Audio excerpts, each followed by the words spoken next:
कोल्हापुरातील कॉम्रेड उदय नारकर यांना जीवे मारण्याची धमकी आली आहे। अज्ञात इसमांनी फोनवरून त्यांना ही धमकी दिली आहे। राजारामपुरी पोलीस ठाण्यात या संदर्भात गुन्हा दाखल करण्याचं काम सुरू आहे। दौलत साखर कारखान्याच्या संबंधित आंदोलनाप्रकरणी धमकी आल्याचा नारकर यांनी दावा केलाय।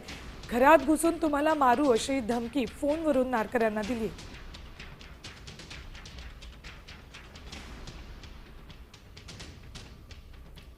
कॉम्रेड उदय नारकर यांना फोनवरून जीवे मारण्याची धमकी देण्यात आलेली आहे। घरात घुसून मारू अशी धमकी त्यांना फोनवरून दिली आहे। दौलत साखर कारखान्यासंबंधी त्यांनी आंदोलन केलं होतं आणि त्या आंदोलनानंतर ही धमकी देण्यात आली असा दावा स्वतः नारकर यांनी केलाय।